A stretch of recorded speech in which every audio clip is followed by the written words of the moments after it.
is NUJ, Delta State Chapter, Kogi Churchill, Oyowe. Good morning, sir, and Happy New Year. Thanks for having me. Thanks. Ugaga, thanks. Yes, she's yes, good to have you. So, quickly, let's jump into it. How would you assess the current level of public trust in the Nigerian media, particularly here in Delta State? Sometimes when you are sincere with the facts, people tend to tend you wrongly. But it's obvious that as journalists, we have not done well, generally speaking, because the profession is still misunderstood by some of the practitioners. There are many, they see it as an avenue for stomach infrastructure, basically, and that has really affected the offerings that you get from these practitioners. That is the basic truth, but it's painful. Journalism is a disciplined pursuit for truth and public interest. I use the word disciplined pursuit for truth and public interest, and we're talking about trust. Before you can pursue truth in an accurate, fair, and transparent manner, you have to be disciplined.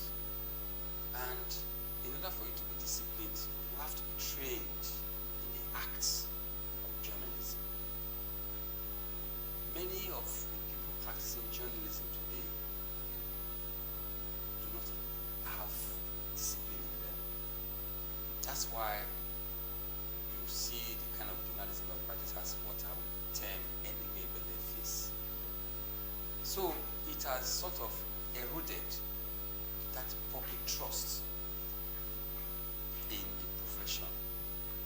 It's not as if we don't have people who are doing well in it, people who have decided to see journalism because that is what they study as an avenue for giving voice to the voiceless, an avenue for making institutions to account for their activities, an avenue for bringing about transparency, accountability, and social justice. We have a number of them in the profession doing that very well. But unfortunately, we still have some persons who you can call the bad eggs. And when these things happen here and there, they tend to be generalized. That's why I said, because this generalization may not necessarily be properly termed, but because it has happened to one or two persons in society and it's a pay, people tend to generalize to see it as the norm. Otherwise, we have a number of persons who are still doing the trade, professionally speaking. So that is where we find ourselves. People who enter the field, of course, they may be trained, but we also have quacks who are not trained, who are also in the field, practicing journalism.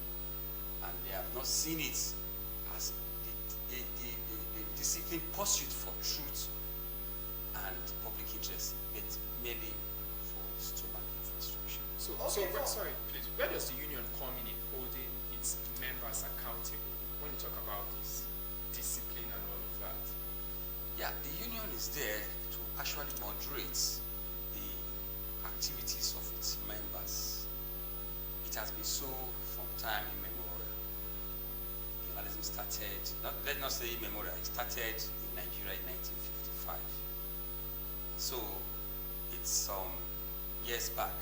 We celebrated 70 years last year. So it's quite some time.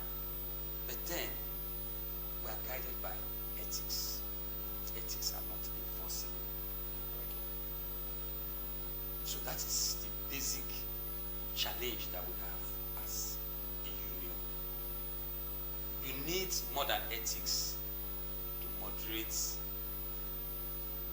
recalcitrance. Use the word. You need more than ethics to moderate the excesses of some persons.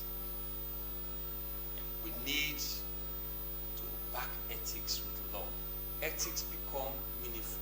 Ethics become purposeful. Ethics become result-oriented when it is backed by law. But journalism practice today in Nigeria is not backed by law. It is there in the Constitution in Section 22. But the enforcement of the ethics is not backed by law. Section 22 talks about holding government accountable in the dissemination of information and ideas through the press, the radio, the television, the newspapers. But we are guided by ethics only. And like I said, ethics become powerful when it is backed by law. Okay, are you saying that? Which we don't have. Okay, so are you saying that aside from a law being passed, that that media organizations cannot demonstrate their commitment to accuracy, fairness, and transparency in their reporting? Now, let's also merge that with building trust with our audience. Now, with You talk about the union, I'm telling you our handicap. Okay. Yes, generally speaking, Yes. in the society there are laws concerning talking about slander and libel. Okay. You understand? Yes. That is for the general society, Okay. where courts will now come and decide. But as a union, we can only enforce that area. We can only talk about ethics. Okay, so We can can we only talk preach about ethics. We organizations? can only preach ethics. Okay. But we cannot really Enforce. enforce them. It is when you have laws that you can enforce. For example, if there is a council, like we have in other professions, we have in the medical profession, Medical and Dental Council of Nigeria, or the MDCA, Nursing and Midwifery Council of Nigeria. You have that of pharmacists. You have that for engineers, current. You have that for surveyors, many professional body, NIPR, Nigeria Institute of Public Relations. You have laws backing their establishment. If we have something, we used to have something called press council, but it's not effective. The law is neither here nor there. If we have something like Journalism Council of Nigeria that will regulate both the broadcast, that will regulate the broadcast, the print, and the social media. There's a council made up of those in government, those in the profession, and those in the private sector. They will form the council. Then we cannot say we have law that we enforce or enhance our codified creed, which we call ethics. Okay. All right. Let's talk. But we don't have that in Nigeria as we speak. Okay. So if, for example, a practitioner errs, he goes scot-free, except the law in the wider society catches up with him. Somebody feels aggrieved and said, "You have slandered my name. I will take you to court." But within, we need to also enforce it within the way others do. If in the medical field a doctor errs, MD can investigate him. You can suspend, you can withdraw, things like that. Because with those in mind, it keeps the practitioners on the edge, in check, making them to be more ethically oriented. But in journalism, we don't have that. In fact, it has even been taken over by quacks. So it is difficult. You cannot even check your own members who are trained per se. No, talk of those who are not trained, who are in the profession and causing more havoc. So you can see where the public trust issue is a challenge. Okay, you talked about quacks, and I think that's where talk about social media should come in. Now, what role do you think social media platform plays in the spread of misinformation, and how can media organizations effectively navigate this platform to promote trustworthy content? Now, let me just make this clear.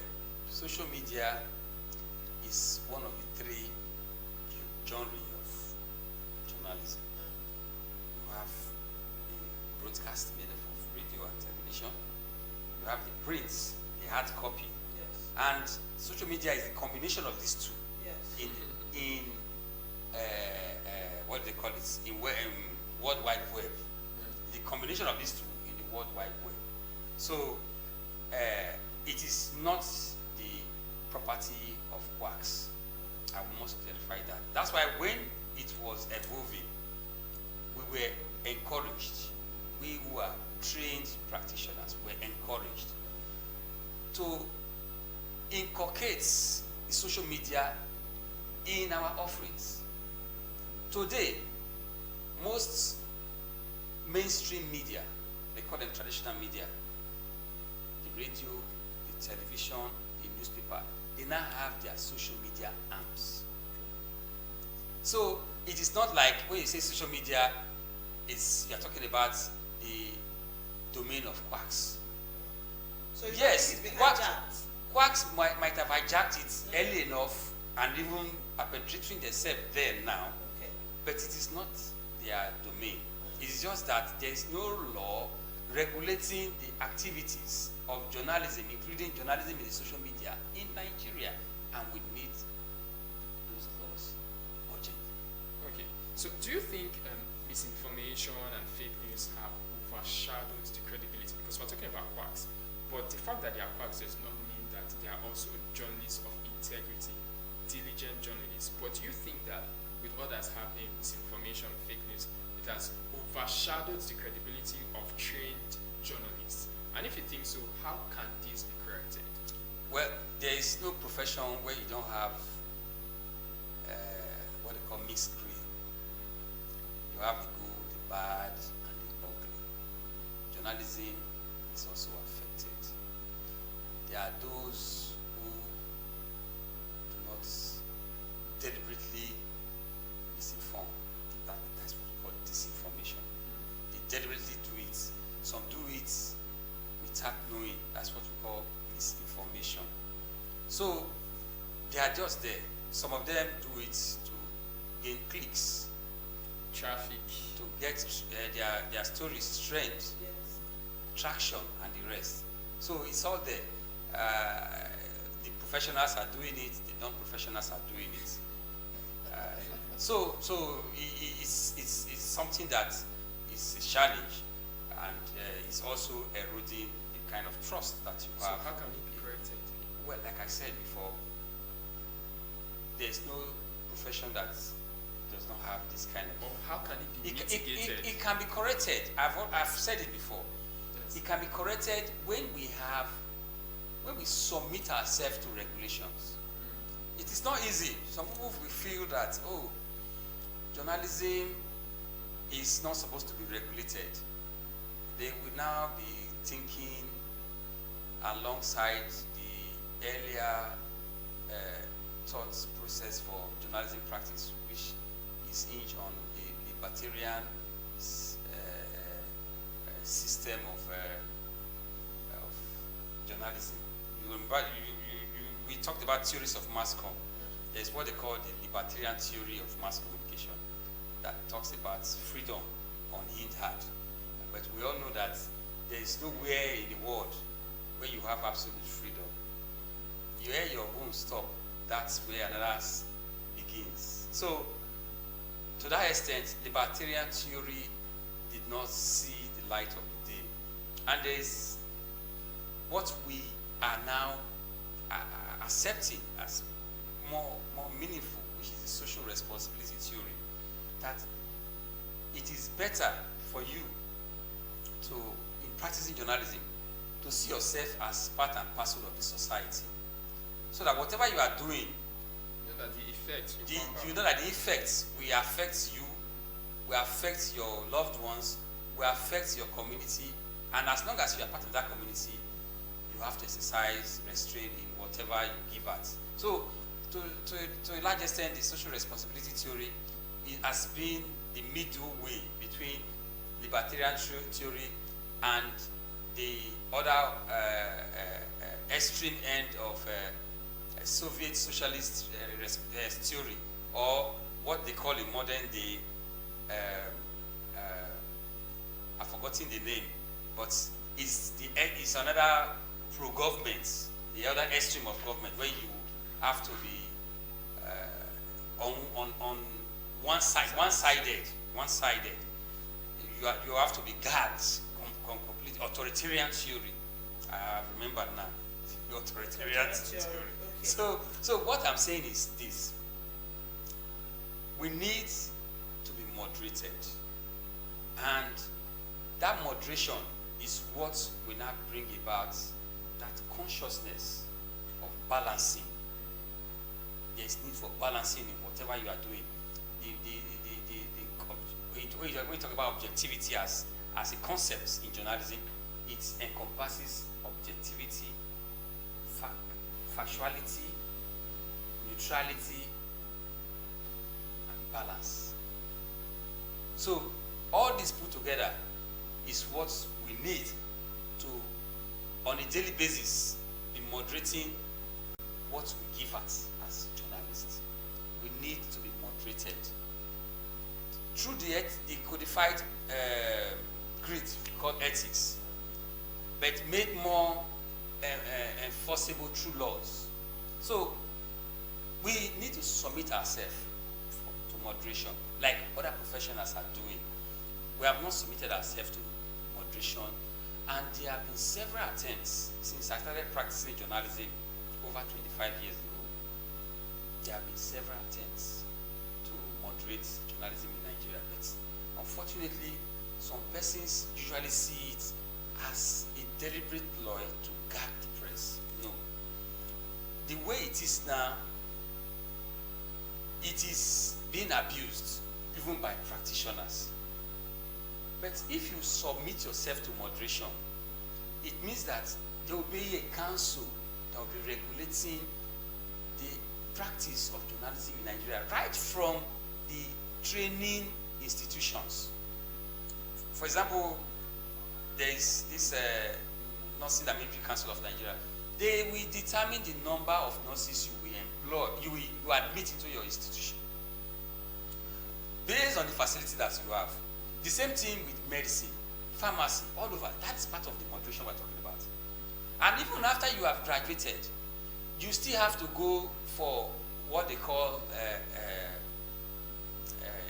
proper induction to make you understand where you are. They call it law school for lawyers. Medical people, they have their own name. It's for you to ask. It's for you to no. It's kind of school. It can be housemanship, Yes. because it's also a school. You will be trained in the profession properly, not just the one that you experience in the 4 walls of a university. So journalism has not gotten there yet. In fact, it pained me that non-professionals went ahead to unbundle mass communication without knowing the implications of it. You don't unbundle a profession that is still at its infancy. It is when you have finished learning everything about the profession, you go into masters, then you can unbundle it at that level. Yes. But unfortunately, the people who presided over the unbundling are mostly non-professionals. People did not study mass communication, so they went and unbundled it. That is where we are now. So we continue. Are you saying the union is not strong enough to regulate this? It's not about the union. Okay. The union is just a stakeholder in this whole exercise. We need other stakeholders to help us, because we are part and parcel of the society. We need, for example, if you are talking about coming up with a council, there has to be a legislation right from the House of Representatives. The legislation that will bring about the creation of a council. But we did that like 2 times in the past. But ignorance on our part as a union, on the part of Guild of Editors, I'm sorry to say this, but it's the basic truth.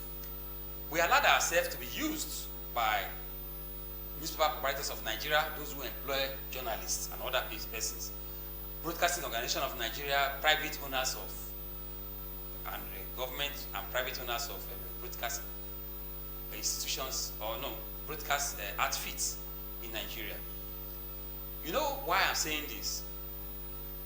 These are our employers, NPN and PON. They are our employers. They employ journalists. But in Nigeria, they are missing a lot. They just employ you, throw you into the the markets, go to state, go to Delta State, go to Edo State, without proper arrangement for it. And again, they even employ non-professionals,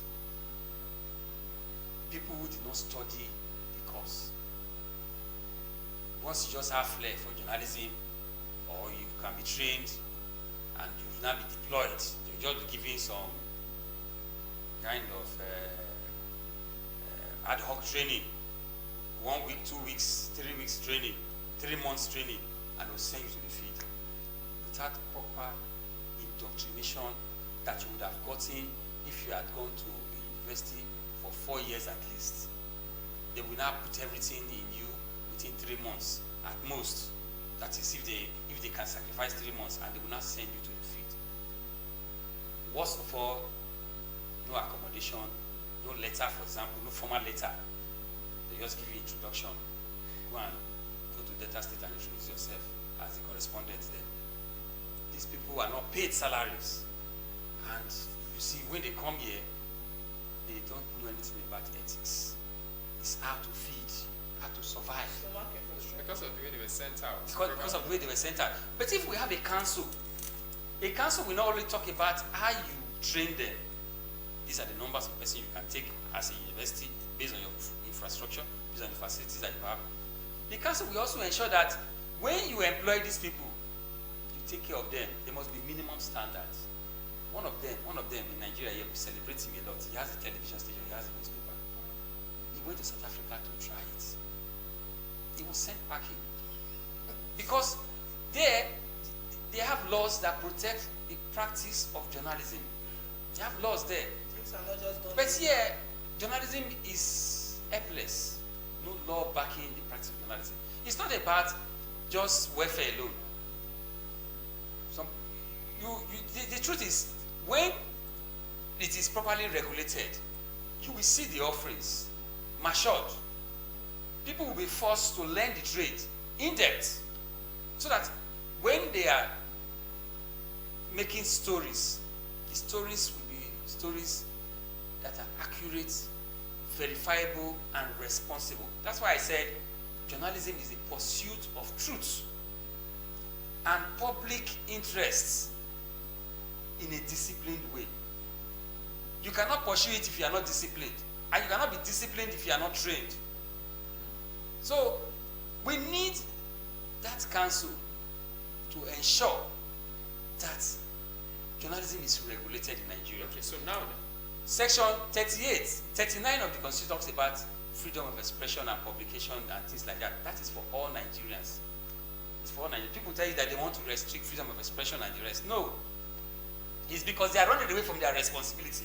This BON, top notch, and NPN, top notch, Newspaper Operators Association of Nigeria, they are trying to run away from their responsibility. As business people, they want to cut costs by all means. You understand?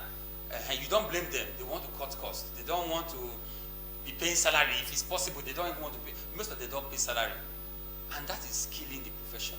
It's killing the practice. It's making practitioners to be vulnerable. Because first and foremost, you cannot be talking about ethics when you are not fed, when you don't have a money to pay your accommodation, when you cannot transport yourself. So you can easily be compromised. Today, in the practice, you see one-sided journalism. I told them in our platform, NUJ platform, I said if I see one-sided story, a controversial story that is one-sided, I will yank it off. You see, I became a bad person.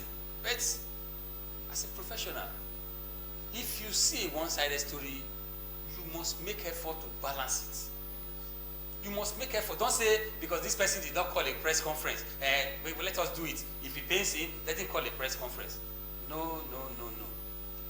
As a professional, your training says that there must be balance. So if you see somebody giving one side of the story, you owe the public the responsibility to get the other side. A lot of people have turned journalism into commercial venture. yes. In fact, people now consult them. They have unions, they have associations, they have forums where they contact them to cover stories. The NUJ is no longer relevant because we stand for balance. You see them patronizing them heavily. They are even on the monthly payroll of some politicians, and some of them are pay as you go. You understand? But these things are killing journalism. Okay. We need a council. We need to submit ourselves to regulation.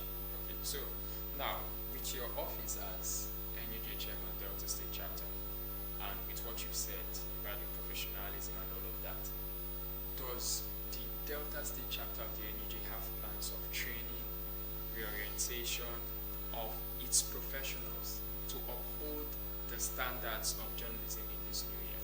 Because of course now you said the union does not have the power to enforce and sanction. So how about training, reorientation, and all of that? Do you have plans for We have been doing all that. We have been doing all that, and we will continue to do. But you must have at the back of your mind that we operate a system that is similar to what we are practicing in Nigeria. We have National Executive Council. It's not about Delta State Council. It's about the National Executive Council. That's you have a national working committee carrying out its activity like the executive arm at the national level. So it's something that will be instigated from that level to get approval from to get the council we're talking about. But talking about training, we have been doing the training, we have been doing all that, and we'll continue to do it. But the training will amount to little if people are not conscious of the fact that there are consequences for not imbibing to the trainings that they have been subjected to or they have been given. And like I said, the best way that training will make more sense. Of course, training is very key. Those professions I mentioned, if you don't go for training for 1 year, you can be denied promotion. For example, if you are in the public sector, you can be denied. They call it continuous professional or training something. You understand? If you don't go for accountants, they do it. Lawyers, they do it. Doctors, they do it. Nurses, they do it. They go for training at least once a year. So it's something that is mandatory, and in our own capacity, we have been holding trainings for our members, collaborating with some NGOs. And I remember within our own capacity, we trained our journalists in one of our congresses on the Cybercrime Act. That is the law we have now, so that they don't fall prey to it. Until somebody says the Cybercrime Act is against the Constitution, it breaches the Constitution. That is the law. So I felt that many of our people are falling prey to it. They are making mistakes, and the police, sometimes we come and arrest them and want to prosecute them in court because of ignorance. They don't know what the cybercrime is all about. Cybercrime Act is all about. So we have to hold training for them, and we continue to hold training not just for things like Cybercrime Act, but on how to develop their skills, on how to make them to be effective and efficient in journalism practice. So it's something. Training is a continuum. You can never overtrain anybody. And I'm sure this includes engaging your audience in the right way, right? Even what I'm doing is part of training. If I have a clip here, I'll put it in our platform for them to know. You understand? So training is part of human being. You don't stop learning until you are done there. It's what we call the soul. The soul of any human being must continually be renewed in the environments that is part of. So finally, what message would you like to pass to the public as we've entered the new year regarding the role of media and the need for mutual trust? The message to the public. The message to the public is that they should still keep believing that journalism creed has not changed. Journalism is for them. Journalism is for their interests. We continue to pursue truth and public interest in a disciplined